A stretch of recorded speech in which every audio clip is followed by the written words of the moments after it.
Job Kapitulo 19.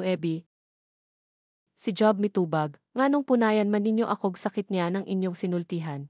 Wala kamoy hunong sa pagbiay-biay kanako, ug wala gani kamong maulaw sa inyong pagbugal-bugal kanako, pananglitan nakasala ako.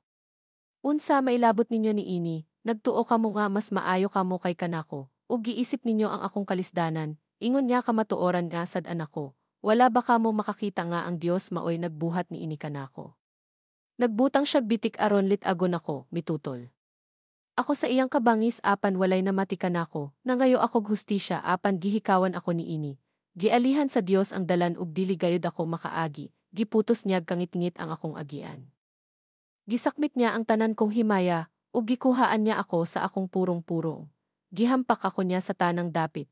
Giibot niya ang akong paglaom, ug gipasagdan ako nga malaya ug mamatay. Nasuko pag-ayo kanako ang Dios. Ug giisip niya ako nga kaaway.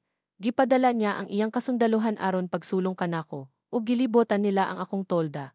Giagni sa Dios ang akong mga igsuon sa pagbiya kanako, ug wala na gani makaila kanako ang akong kahigalaan.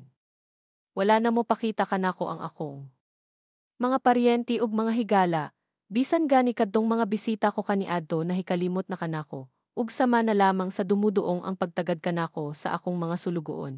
Dili na gani ako tubagon sa akong sulugoon kon taon nako siya. Bisan pag magpakiluoy ako nga tabangan unta ako niya. Gingingigan na kanako ang akong asawa ug iya akong gilikayan, ug dili na moduol kanako ang akong mga igsuon. Biay-biayon ako sa kabataan, ug katawan inikakita nila kanako. Ludon ang labing suod kong mga higala nga magtan-aw kanako, ug nakigbatok na kanako bisan kadtong gimahal ko pag-ayo. Nang luag na ang akong panit, hapit na gayud ako mamatay, kamo akong mga higala, busa kaluy iintawon ako ninyo. Gihampak ako sa Dios. Nganong inyo man akong sakiton sama sa pagsakit sa Dios kanako. Dili pa ba igo ang pagsakit ninyo kanako? Maayo untakon gisulat pa, kining akong gipanulti og himuong libro, maayo untakon gikulit pa sa bato. Ang akong mga pulong aron dili kini mahanaw. Apan na sayod ako nga sa katapusan, may tigpanalipod didto sa langit nga molaban kanako. Makita ko ang Dios ni ining lawa sa gayod, bisan pagkutkuton sa sakit ang akong panit, makita ko gayud siya. Ug dili na siya langyaw alang kanako. Wala na ako'y kaisog, kay miingon man gud kamo, unsaon man namo pagsakit kanya.